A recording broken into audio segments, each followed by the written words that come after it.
자, 오늘 우리에게 주시는 하나님의 말씀은 우리 골로새서 2장 1에서 3절까지 말씀 우리 함께 보도록 하겠습니다. 골로새서 2장 1에서 3절까지 말씀 우리 함께 읽습니다. 시작.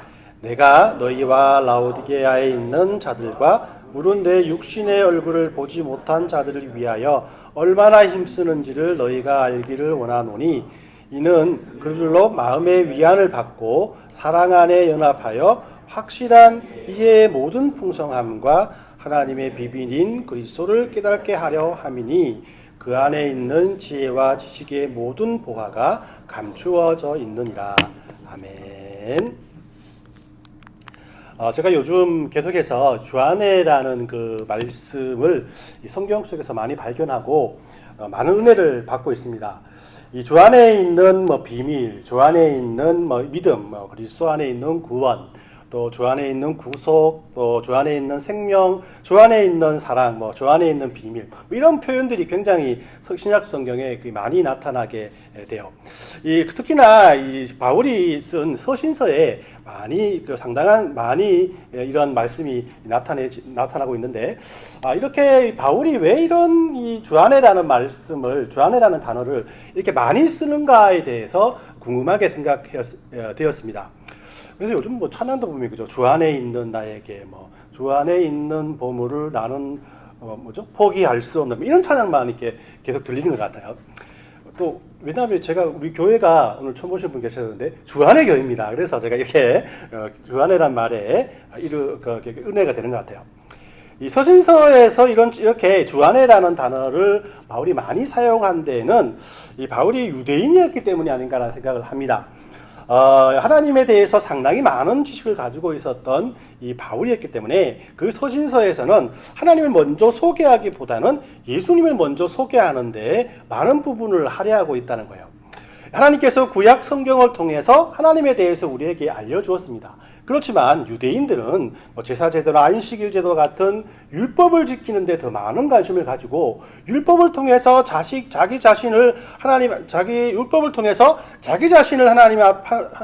자기 자신을 우리에게 보여주는 것들을 보려고 했다라는 것이요. 그러나 바울은 그렇게 해서는 하나님에 대해서 말이 할 수 없다. 예수님을 통해서 하나님을 배워야만, 예수님을 통해서 하나님을 해석해야만 하나님에 대한 진정된 하나님에 대한 그 지식과 이해들을 분명히 할 수 있다라고 이렇게 바울이 생각했다는 거예요.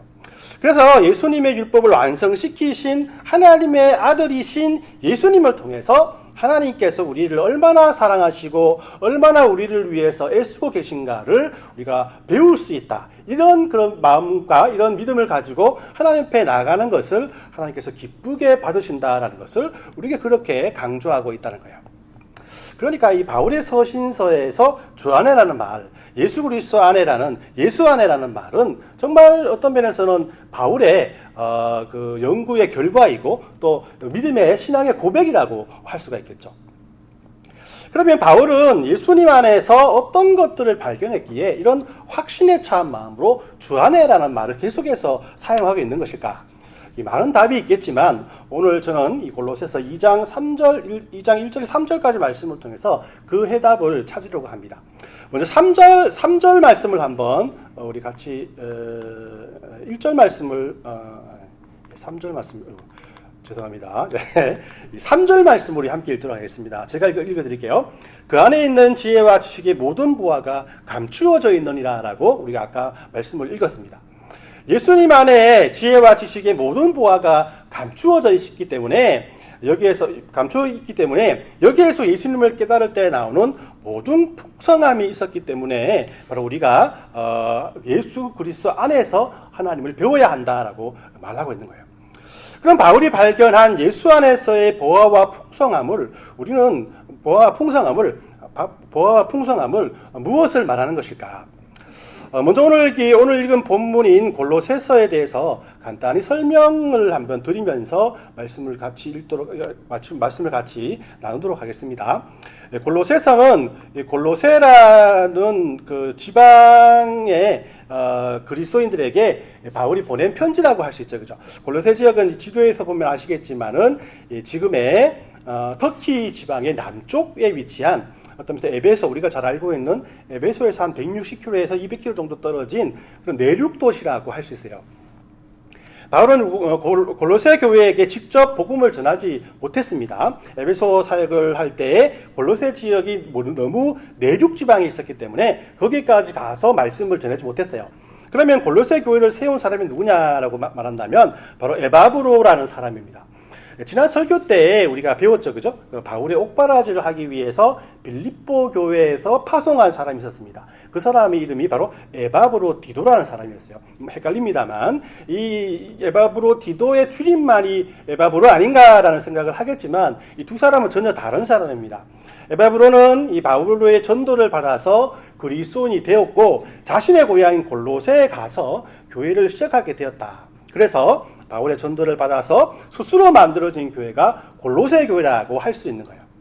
이 교회가 이단들의 공격을 받아서 혼란스럽게 되자 에바브로가 로마 감옥에 있는 바울을 찾아가서 그 교회의 일을 상의했죠. 그리고 바울이 골로새 사람들에게 전한 서신이 바로 골로새서라는 성경이 되었습니다. 그래서 1절을 보면은 이렇게 말씀을 합니다. 내가 너희와 라오디게아에 있는 자들과 무릇 내 육신의 얼굴을 보지 못한 자들을 위하여 얼마나 힘쓰는지를 너희가 알기를 원하노니라고 말씀을 합니다. 여기서 라오디게아 지역이 골로새보다 컸기 때문에 골로새를 포함한 지역을 그냥 라오디게아라고 부르는 것 같습니다. 요한계시록에도 보면은 소아시아의 7교회가 나오는데 마지막에 소개되는 교회가 라오디게아 교회라고 되어 있습니다. 라오디게아 교회가 그 지역에서 제일 컸기 때문에 대표적으로 불려진 교회 이름이 라오디게아 교회였지만 어떤 면에서는 골로새 교회도 포함된다고 할 수 있어요. 이 안타깝게도 계시록에 나오면은 소아시아의 7교회 중에 다른 교회들은 모두 하나님의 칭찬을 받은 교회들이었는데 유독 하나님의 칭찬이 없던 교회가 바로 라오디게아 교회였기도 합니다. 하나님께서 이 교회를 뜨겁지도 않고 차갑지도 않는 미지근한 신앙을 가지고 있다라고 꾸중을 하셨죠. 이런 교회가 라오디게아 교회였다라는 것 참고해 주시길 바랍니다. 이 본문으로 돌아가서 바울은 라오디게아 교회를 보고 내 육신의 얼굴을 보지 못하는 자들을 위하여라고 이렇게 말씀을 표현하고 있거든요. 이는 바울이 아까 말씀드렸지만 골로새 교회에 가보지 못했기 때문이라고 할 수 있어요. 에바브로가 세운 교회에 가보지 못했지만은 바울은 자신이 개척한 교회만큼이나 그들 사이에 있었던 어려움에 대해서 안타까움을 갖고 있고 그것을 위해서 계속해서 기도하고 있었다라는 모습을 오늘 말씀을 통해서 우리에게 보여주고 있습니다. 이런 이 골로새 교인들에게 바울은 예수님을 다르게 가르치는 많은 지식과 지혜들을 따르지 말고 예수님 안에서 지혜와 지식을 배우고 또 신앙생활의 풍성함을 경험하라고 우리에게 또 골로새 교인들에게 말씀하고 있다라는 것입니다. 자, 그러면 예수님 안에서 우리는 무엇을 배울 수 있는 것일까? 그리고 그 배움이 어떻게 우리들의 신앙을 풍성하게 할 수 있을까? 오늘 이 두 가지의 제목을 가지고 우리 주안의 교회 성도들과 함께 주시는 은혜를 함께 나누고자 합니다. 첫 번째로 주안에서 우리는 하나님께서는 인격적인 분이심을 배우게 된다라고 할 수가 있습니다. 이 3절 말씀을 좀 볼게요. 그 안에 지혜와 지식의 모든 보화가 감추어져 있느니라. 여기서 우리가 집중해야 될 단어는 바로 지혜와 지식이라는 단어입니다. 이 지혜는 헬라어로 소피아라는 그런 뜻을 가지고 있습니다. 또 지식은 그노시스라는 그런 뜻을 가지고 있어요. 단순한 사실에 대해서 지식을 말하는 것이 그노시스란 말이고요. 또 지혜는 지식보다는 좀 더 넓은 개념으로 쓸 수 있겠죠. 그죠? 지식을 바르게 사용할 줄 아는 능력이나 판단력을 지혜라고 정의할 수 있습니다. 그러니까 하나님에 대한 바른 지식과 그리스도 안에서 바르게 산다는 것이 무엇인가에 대한 지혜가 모두 예수 안에 감추어져 있다라고 말하고 있는 거예요. 우리가 이런 지혜와 지식을 예수님 안에서 배운다고 생각할 때 가장 좋은 예가 우리가 예수님과 우리는 제자와 스승의 관계다라고 생각하는 겁니다. 물론 그죠? 예수님께서 스승이시고 우리가 제자이겠죠, 그죠? 우리는 이게 역사적으로 유명한 스승과 제자들을 많이 보게 되죠. 옛날에 이 중세 시대 때 처음으로 대학이라는 교육기관이 생겼거든요. 근데 그때 교육은 교수로부터 제자가 사사를 받는 그런 개념입니다. 사사란 것은 개인적으로 개인 튜터식으로 해서 개인적으로 그를 가르치는 그런 개념이었어요. 그래서 제자가 스승을 찾아오게 되고 좀 배워도 됩니까? 라고 물어봤을 때 스승이 저 사람이 나의 제자가 될 수 있을까라는 것을 알아보고, 요즘으로 치면 뭐 수능 시험과 같이 그들을 알아보고 가르칠 것인지 말 것인지 가부를 결정하게 되었어요. 그래서 어떤 교수들은 거기에 맞는 수업료를 요구했고요, 그죠? 어떤 교수들은 수업료를 받지 않고 그냥 이렇게 대체적으로 가르쳐 주었습니다. 요즘은 어떻습니까? 요즘은 어느 대학을 나왔는가가 중요하지만 예전의 대학 교육은 어떤 교수에게 배웠는가가 중요하였다라고 생각하면 될 것 같습니다. 참고로 당시에 인기의 학과가 어떤 학과였는가 이런 것 좀 궁금하지 않습니까? 그죠? 그 당시에도 의대나 법대 그리고 신학 이런 것들이 굉장히 유행했다고 합니다. 요즘 뭐라면 이제 의대 가면 참 좋은데 또 이렇게 사이언스 쪽 계열 아닙니까? 그죠? 그런데 그 당시에는 의학보다는 법학이 좀 인기가 있었다고 해요. 왜냐하면 의학이라는 것은 뭐 사체를 만지고 했기 때문에 좀 끌게 되었고요. 그죠? 그 당시에 과학이 지금처럼 발달하지 않았기 때문에 의학이 사이언스 쪽이라기보다는 철학 쪽이라고 할 수가 있습니다. 그래서 당시 사법 시스템이 그 당시에 있었기 때문에 법학이 더 인기가 좋았다고 해요. 그리고 가장 인기가 있었던 학과는 중세시대 자체가 기독교 국가 아니겠습니까? 그렇기 때문에 좀 더 사회적 지위를 올라가기 위해서는 신학을 공부해야 한다라고 했다고 합니다. 그래서 이 종교개혁의 아버지라고 하는 마틴 루터도, 그죠? 잘 아시죠? 마틴 루터. 법학 박사학위를 따고 신부가 되었어요. 그리고 장로교를 만든 그 칼빈 같은 경우에도 부모님의 권유로서 먼저 법학을 공부하고 나서 신학자가 되었다고 합니다. 이런 교육에 있어서 사사의 전통은 이 동양에도 똑같이 나타납니다. 서양보다 몇천 년 앞서서 있었던 그런 구조였지만은 역시 그 교육이란 것은 사사를 한다라는 그런 의미로 받아들였었습니다. 예전에 그 유머 이번지라는 코너에 탱자가라사대라는 코너를 아십니까? 알면은 제 나이 또래고요. 모르시면 이제 신세대죠, 그죠? 모른다고 지침이 떼시는 분 계신데 다 아는 걸 압니다. 지금은 돌아가셨지만 김영건이라는 코미디언이 탱자 역을 맡았죠. 그 밑에 제자들이 막 수업을 하는 그런 내용이었습니다. 마지막에 보면 뭐 탱자가라사대 하면 뭐 제자들이 같이 막 탱자가라사대 이렇게 하잖아요, 그죠? 똑같은 그런 모습으로 그 수업이 진행됐다고 합니다. 뭐 공자와 맹자 이런 사람들이 이렇게 사사를 해주는 형식으로 교육을 했고 거기에 맞는 제자들이 많이 따라달았고 그 스승을 봉양하고 스승을 먹여 살렸다라고 할 수가 있어요. 있다 보니까 교수에게 배우는 학생들은 전공 분야의 지식도 많이 배우지만은 그 선생의 삶을 배웠다라고 할 수 있어요. 그러니까 선생도 바르게 살려고 노력했겠죠, 그죠? 학생들도 지식뿐만 아니라 선생의 지혜를 따르려고 노력했다는 겁니다. 즉 교육이라는 것은 스승의 전적인 부분들을 배우는 행위다라고 할 수가 있어요.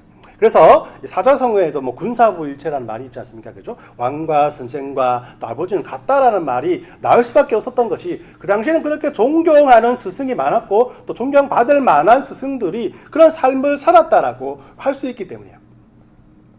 그렇기 때문에 우리가 예수님에 대해서 배운다는 것은 그 지식만 배우는 것이 아니라는 겁니다. 그의 생애와 인격을 함께 배운다는 것이죠. 우리가 예수님의 인격을 배운다는 것은 예수님께서 바로 인격체를 가지신 바로 인간이었기 때문이라고 우리가 할 수 있다는 거예요. 이게 뭐가 중요하냐면은 우리는 예수님과 하나님에 대해서 그분은 신이시고 우리는 인간이시기 때문에 그 사이를 명령과 복종의 관계로 생각할 때가 많기 때문입니다. 내가 뭔가 하나님 앞에 청구서를 보내고 그 청구서에 맞게 하나님께서 우리에게 의무를 다하면 정말 하나님은 좋으신 하나님이다라고 생각할 때가 많다라는 것이요. 그러나 하나님은 그런 존재가 아니라 우리와 똑같은 인격을 가지고 계신 것을 우리가 먼저 인정해야 한다라는 것이요. 그래서 어떤 면에서 우리의 신앙생활이라는 것은 인격적인 하나님께 배우는 겁니다. 마찬가지로 하나님께서는 인격적인 분이시기 때문에 우리들을 피조물로만 여기시지 않으시고 같은 인격체로 분명히 여기신다라는 것이죠. 왜냐하면 하나님께서 우리를 만드실 때 하나님의 형상대로 만드셨다라고 창세기에 말씀하고 계시기 때문인 거죠.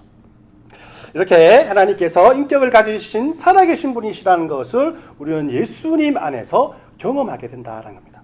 그렇기 때문에 우리가 하나님 앞에 기도할 때 그냥 AI를 켜놓고 답을 달라는 심정으로 기도하는 것이 아니라 나를 가장 많이 아시고 나를 사랑하시는 분 앞에서 나의 마음을 내어놓는 기도가 될 수 있다는 것입니다. 저는 여러분들이 성경을 묵상할 때 많은 은혜를 체험하지 않습니까? 왜 그러냐면은 성경은 우리들과 전혀 관계없으신 하나님이란 신이 써놓은 어떤 책들을 읽고 우리가 교훈을 얻고자 쓰여진 책이 아니라 마치 여러분들이 이 몰거먼 이역만리 캐나다 땅에 홀로 살고 있을 때에 여러분들을 아끼고 사랑하시는 부모님이나 친구들이 쓴 편지를 읽을 때 감동을 받지 않습니까? 그죠? 우리들의 인격적으로 알고 계시는 하나님께서 우리들을 위해서 써놓은 책이기 때문에 우리가 그 말씀을 읽으면서 하나님께서 우리에게 주시는 그런 은혜들을 체험할 수 있다는 것이에요. 마찬가지로 한 번도 서로 보지 못한 골로새 교인들에게 바울이 이 편지를 용기 있게 쓴 것들, 또 용기를 내라, 하나님의 은혜를 바라라 라고 이렇게 쓴 것은 바울이 예수님 안에서 이 글을 썼기 때문에 그들이 그런 은혜를 받을 수 있었던 것이고, 예수님 안에서 쓴 편지를 예수님 안에서 읽은 골로새 교인들과 저와 여러분들이 은혜를 받는 것은 그 예수님 안에서 쓴 은혜들을 예수님 안에서 보기 때문이라고 할 수 있는 거예요. 자, 다시 한번 우리가 예수님 안에서 배울 수 있는 지혜와 지식은 하나님께서 우리와 같은 인격을 가지신 인격체이기 때문이라는 것입니다. 자, 첫 번째로 우리가 하나님께서는 인격체이심을 우리가 예수님 안에서 배울 수 있다고 했고요. 두 번째는 바로 예수님과의 삶을 예수님의 삶을 통해서 우리는 하나님을 배울 수 있기 때문에 주 안에서 우리가 하나님을 알아가야 한다라는 겁니다. 2절 말씀을 읽어드립니다. 이는 그들로 마음의 위안을 받고 사랑 안에서 연합하여 확실한 이해의 모든 풍성함과 하나님의 비밀이 굳은 소를 깨닫게 하려 함이니라고 말씀을 합니다. 이 말씀이 제가 읽어보니까 조금 이해가 안 될 부분들이 많을 것 같아가지고 다른 한글 버전을 여러분들에게 한번 소개하고자 합니다. 표준 세번역이라는 성경인데요. 오늘 한번 보면 이렇게 써 있습니다. 내가 이렇게 하는 것은 그들이 사랑으로 결속되어 마음의 격려를 받음으로써 풍부하고도 완전한 이해력을 갖게 하고 나아가서는 하나님의 비밀인 그리스도를 깨닫게 하려는 것입니다 라고 이렇게 말씀을 해요. 약간 쉽고 이해가 되시는 부분들이 있겠죠, 그죠? 이 골로새 교회가 이단들의 활동으로 교회가 어수선했을 때 바울은 하나님의 비밀인 그리스도를 깨닫게 되기를 원한다고 그들에게 요청을 합니다. 그럼 예수님을 깨닫고 아는 것이 왜 골로새 교회 성도들에게 유익한 것일까? 우리는 예수님의 생애를 안다는 것이 왜 우리에게 중요하고 유익한가에 대해서 생각해 보지 않고 성경을 읽을 때가 많다는 것입니다. 왜냐하면 성경에 기록해 놓은 예수님의 생애는 드라마틱하기도 하고 또 많은 이적과 기적들 그리고 예수님을 만나고 변화하는 많은 사람들이 있기 때문에 보이는 결과에만 초점을 맞추기 때문입니다. 왜 예수님께서는 많은 이적과 기적을 행하시고 예수님을 만난 사람들이 왜 그러한 변화를 받았게 되었는가에 대해서 질문을 갖지 않는다는 겁니다. 자, 예수님을 깨닫고 아는 것이 왜 성도들에게 유익한 것인가에 대한 이 정답은 이 본문 2절 말씀을 통해서 우리가 알 수 있어요. 하나님의 비밀인 그리스도를 깨닫는다라는 말에 있다는 겁니다. 자, 예수님을 안다는 것은 곧 하나님의 비밀을 아는 것이죠. 예수님에 대해서 배운다는 것은 곧 하나님의 비밀을 하나씩 알아가는 겁니다. 이렇게 우리가 예수님을 알면 알수록 하나님에 대해서 그만큼 이해할 수 있다는 것이에요. 자, 예수님께서 이적과 기적을 일으키신 것은 하나님의 영광을 나타내기 위한 수단이었다라고 성경은 우리에게 말합니다. 요한복음 2장 11절을 보면 예수님께서 이 처음 표적을 갈릴리 가나에서 행하여 그 영광을 나타내심에 제자들이 그를 믿느니라라고 말합니다. 우리가 흔히 성경에 나와 있는 예수님의 그런 이적과 기적들은 예수님을 나타내기 위해서 예수님을 믿는 사람들을 많이 이렇게 만들기 위해서 이적과 기적을 행했다라고 우리가 생각할 수 있겠지만은 예수님께서는 이 말씀을 이렇게 말씀하십니다. 예수님께서 결혼잔치에서 물로 포도주를 바꾸시고 이적을 일으키신 후에 이런 말을 하는 거죠. 표적을 일으키신 이유는 그 영광을 나타내심에라고 말해요. 하나님의 영광을 나타내기 위한 수단으로 예수님께서 이적과 기적을 일으키셨다라는 것이에요. 그렇기 때문에 이런 이적과 기적을 통해서 예수님을 믿는 사람들이 많아졌다는 것은 그만큼 하나님의 이름이 그만큼 높아졌고 하나님을 나타내는 곳에 모든 것들이 다 쓰임받았다라는 증거라고 할 수가 있습니다. 예수님께서 하나님의 아들이심을 믿는다는 그 자체 역시 예수님도 믿었지만은 그를 보내신 하나님을 믿는다는 그런 의미도 되기 때문인 겁니다. 그래서 우리는 하나님이 누구시고 어떠한 분이심을 예수님을 통해서 보고 아는 겁니다. 예수님이 하나님을 설명하고 묘사해서가 아니라 하나님에 대한 상당한 지식을 가르쳐 주셔서 그런 것이 아니라 예수님의 생애를 통해 우리들이 보고 느낀 그분의 성품과 인격으로 말미암아 하나님은 이런 분이시구나, 하나님께서 우리를 이만큼 사랑하시는구나를 우리가 그 예수님의 삶을 통해서 배우게 된다라는 것입니다. 오늘 말씀을 우리 정리해 봅니다. 설교 부분에서 함께 고민했던 질문들을 다시 한번 여러분과 확인해 봅시다. 예수님 안에서 우리는 무엇을 배울 수 있는 것일까요? 그 첫 번째가 바로 하나님께서는 인격적인 분이십니다라는 것을 우리가 배웠다고 했습니다. 두 번째로는 예수님의 삶을 통해 하나님을 배울 수 있기 때문이다라고 할 수 있습니다. 우리는 이렇게 예수님 안에서 하나님은 인격적이신 분이시고 예수님의 삶을 통해 하나님을 배우게 된다는 사실을 오늘 말씀을 통해서 확인할 수 있습니다. 자, 그러면 이 사실을 통해서 우리는 우리의 어떤 신앙생활 속에서의 풍성함을 누릴 수가 있는 것일까요? 하나님께서 인격적인 분이 아니시라면 이 자리에서 예배하시는 분은 아마 한 명도 없을 것입니다. 왜냐하면 하나님 앞에 거리낌이 없는 삶을 살아간 사람은 아무도 없기 때문이에요. 하나님께서 인격적인 분이시기 때문에 죄악적에 살고 있던 저와 여러분들이 하나님 앞에 나와서 예배하고 하나님께 기도할 수 있는 존재가 된 거라는 겁니다. 저는 요즘 하나님께서 인격적인 분이시기에 우리가 누릴 수 있는 풍성함들을 기도에서 많이 찾아봅니다. 우리가 이 토요 기도회를 통해서 기도한 기도 제목들이 하나하나 이루어져 가는 모습들을 우리가 확인하고 있지 않습니까? 하나님께서 우리의 형편을 아시고 우리의 부족함을 아시고 우리의 연약함을 아시는구나라는 생각들이 많이 들게 됩니다. 우리가 건강을 위해서 기도할 때 하나님께서 책임져 주셔서 경과를 좋게 하시고 또 개인적인 어려움과 고민을 위해서 함께 기도할 때 하나님의 인도하심을 보여주는 이런 체험들을 통해서 하나님의 일하시는 방법이 바로 이런 것이구나라는 사실들을 많이 깨닫게 됩니다. 여러분, 하나님께서 정말 인격적인 분이 아니시라면 하나님께서 정말 법을 가지고 우리의 삶을 잣대로 대는 그런 무시무시하고 또 어마어마한 그런 분이시라면 우리가 어찌 하나님 앞에서 이런 신앙생활을 할 수가 있겠습니까? 예배를 드릴 수가 있습니까? 어찌 하나님 앞에 기도할 수가 있겠습니까? 우리의 형편을 다 아신 하나님이시기에 모든 것이 용서가 되고 그럼에도 불구하고 우리를 축복하는 것이 하나님 아니겠습니까?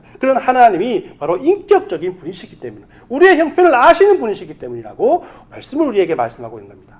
그리고 이 말씀을 읽으면서 예수님의 삶을 묵상할 때 하나님의 마음에 공감하게 됩니다. 예수님께서 이 오병이어의 기적을 일으켰을 때 오병이어 정말 좀 모아놓았다가 팔면은 뭐 돈이 되겠네 이런 생각보다는 여러분 오병이어의 기적을 봤을 때 어떤 마음이 들겠습니까? 하나님께서는 하나님의 자녀들의 배고픔을 이렇게까지 해결해 주시는 분이시구나라는 사실을 우리가 마음속에 묵상되어지지 않겠습니까?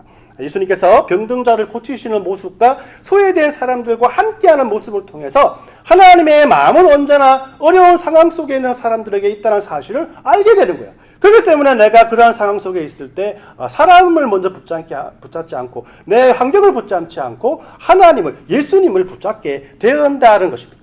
들어가서 예수님께서 십자가 위에서 고통당하시는 모습을 보면서 우리는 어떤 생각이 듭니까? 아마 이사야 선지자가 예언한 이사야 53장 5절 말씀도 역시 이런 예수님의 십자가의 고통을 환상 속에 보면서 이런 고백을 한 것이 아닌가라는 생각이 들 정도로 이런 고백을 하고 있습니다. 우리 이사야서 53장 5절 말씀, 그가 찔림으로 우리의 허물 때문이요 그가 상함은 우리의 죄악 때문이라. 그가 징계를 받음으로 우리는 평화를 누리고 그가 채찍에 맞음으로 우리는 나음을 입었다. 예수님을 알면 알수록 우리는 이렇게 하나님의 마음과 하나님의 사랑과 하나님의 인내를 배우게 된다라는 겁니다. 그렇기 때문에 우리들은 이전보다도 더욱 주님 안에서, 예수님 안에서 하나님을 배우는 일을 멈춰서는 안 됩니다. 여러분들 어려운 일이 처해 있거나 선택의 기로에 서 있을 때 우리 주 안에 한번 거해 보십시오. 우리 주 안에서 예배하고 주 안에서 기도해 보십시오. 주 안에서 하나님을 배우고 주 안에서 마음의 평안과 기쁨을 만끽하게 해달라고 기도해 보십시오. 그리할 때 저와 여러분들은 주 안에서 인격적인 하나님과의 만남을 통해 분명한 하나님을 인식하고 경험하게 될 것입니다. 이런 하나님의 은혜와 평강이 저와 여러분들의 신앙생활 가운데 풍성히 넘쳐나시길 예수님의 이름으로 축원합니다. 아멘.